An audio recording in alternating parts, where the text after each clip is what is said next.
gagal bersinar, Aprilia inginkan Iannone kembali.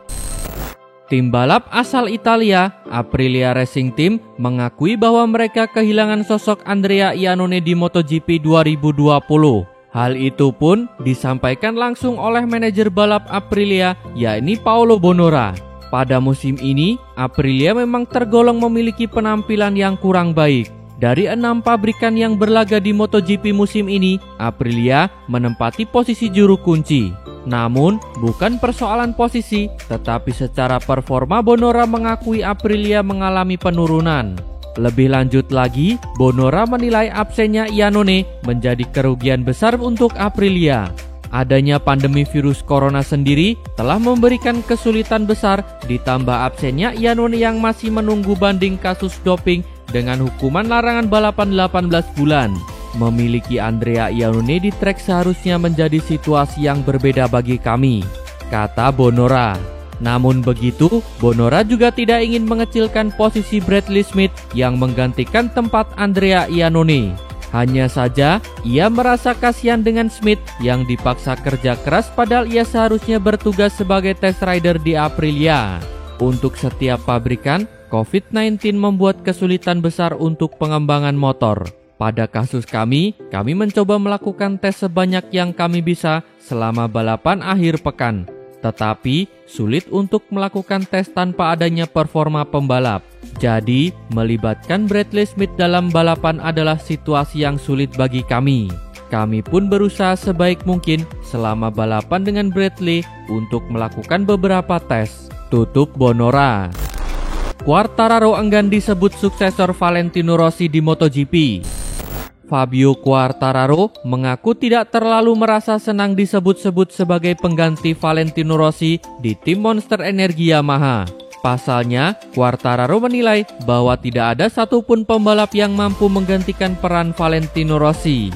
Sebagaimana diketahui, tim Yamaha memang membuat keputusan mengejutkan ketika mengumumkan line-up pembalap mereka di MotoGP 2021. Tim Yamaha memilih menduetkan Quartararo dengan Maverick Vinales, sementara Rossi harus rela tersingkir.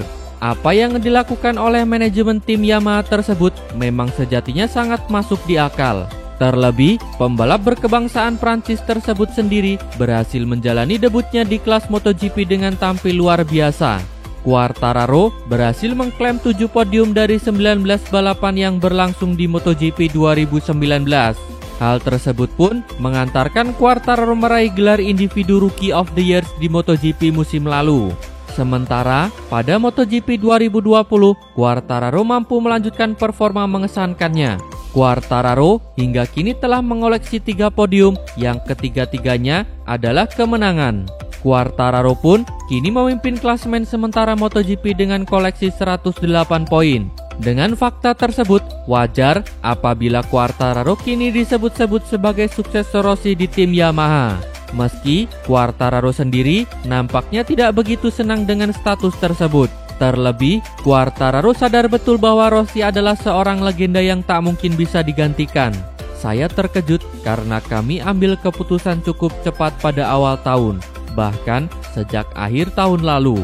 Saya senang Yamaha menaruh percaya pada saya untuk 2 tahun ke depan. Akan tetapi, saya juga bakal merasa sangat dengan mengendarai motor milik Vale. Bukan tempatnya, melainkan motornya. Menurut saya, tidak akan ada yang bisa menggantikan Vale karena Vale adalah Vale. Saya hanya mengambil alih motornya, walau motornya nanti bakal baru juga. Saya tidak mengambil alih posisinya di tim ini masih ada karena ia telah berhasil membentuk sejarah besar dengan Yamaha. Saya rasa mereka menghabiskan waktu bersama lebih dari 10 tahun. Jadi, saya rasa tak satupun orang yang bisa menyentuh tempat Vale dan saya hanya akan mengambil alih motornya dan tempatnya akan tetap ada di Yamaha selamanya, kata Quartararo. Dovizioso takjub dengan perkembangan KTM di MotoGP 2020. Pembalap tim Mission Wino Ducati, Andrea Dovizioso, masih tak percaya bahwa KTM mampu berbicara banyak di ajang balap MotoGP 2020. Hal yang membuat Dovizioso tak menyangka lagi, hampir keempat rider KTM dapat tampil sangat baik sampai sejauh ini. Dovizioso pun merasa takjub dengan perkembangan yang dilakukan oleh KTM. Namun, yang membuat Dovizioso heran adalah sangat sulit melihat secara langsung apa sisi positif dan kekurangan dari motor RC16.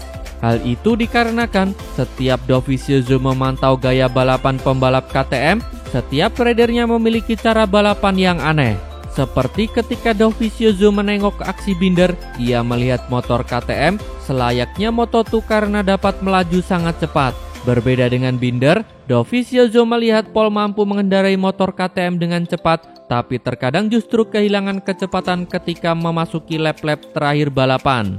Namun, ia mengaku bahwa gaya balapan Paul sangatlah agresif.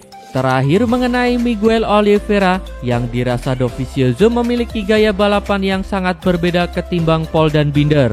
Jadi, sulit untuk melihat dari luar apa saja kelebihan dan kekurangan dari motornya tersebut. Saya tidak tahu kenapa ini sangat aneh dan berbeda dari semua motor lainnya.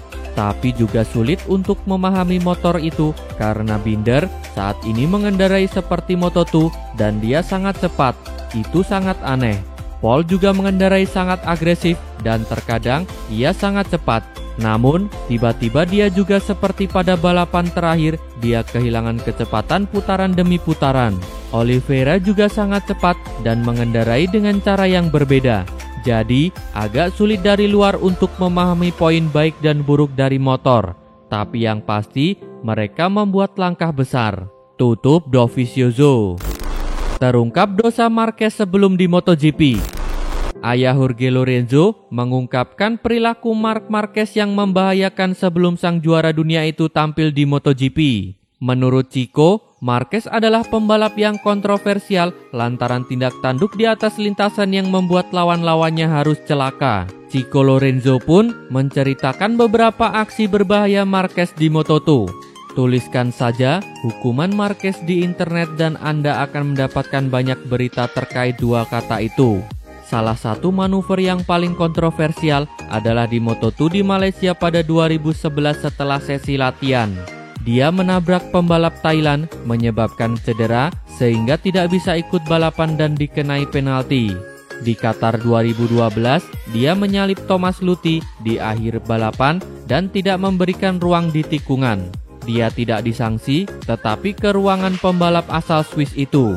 Di Montmello 2012, setelah tikungan, dia membuat Pol Espargaro terbang dan terjatuh. Dia dikenai sanksi, tetapi timnya mengajukan banding atas sanksi tersebut dan mereka menghapusnya. Ketika dia tampil di MotoGP, dia menabrak Lorenzo di sebuah tikungan di Jerez dan membuatnya keluar lintasan. Lorenzo tidak menerima permintaan maafnya dan perang di antara keduanya dimulai karena manuver itu membuatnya meraih gelar pertama, kata Chico Lorenzo. Ayah Lorenzo sebut Valentino Rossi raja curang di MotoGP. Ayah Jorge Lorenzo, Chico Lorenzo, menyebut pembalap monster energi Yamaha, Valentino Rossi adalah raja curang di MotoGP. Ia mengungkapkan, The Doctor kerap bermain licik baik di dalam maupun di luar trek. TT Gibernau merupakan orang pertama yang mengalami kecurangan di trek. Dia membawanya keluar lintasan dan terus mengganggunya di podium. Dengan Biaggi, dia hampir bertengkar. Rossi selalu menerapkan strategi yang sama. Di Laguna Seca, dia melewati Stoner di luar corkscrew, lalu terus mengganggunya sampai Casey kehilangan akal sehatnya dan berakhir di aspal, kata Chico Lorenzo. Dia juga ingat jika Valentino Rossi sering mengolok-olok pembalap lain. Dani Pedrosa tiba dengan kursi roda setelah lututnya cedera dan Rossi naik ke podium dengan kursi roda. Dia juga menyerang John Hopkins yang giginya patah saat terjatuh. Rossi mengejeknya dengan menggunakan gigi. Ketika Lorenzo menjadi saingan terbesarnya, dia mencoba semua jenis strategi tetapi tidak berhasil, kata Chico Lorenzo. Namun, Chico Lorenzo mengungkapkan bahwa sikap Valentino Rossi berubah sejak 23 Oktober 2011. Semua sikapnya berubah, mungkin karena dia mengerti bahwa ini adalah olahraga di mana Anda bisa kehilangan nyawa, kata Chico Lorenzo. Dia berubah setelah tewasnya Marco Simoncelli. Simoncelli berpulang setelah terlindas Rossi di MotoGP Malaysia di sirkuit Sepang. Terima kasih telah menonton sampai akhir. Tonton video kami lainnya. Jangan lupa like, komen, share, dan subscribe channel ini agar terus berkembang.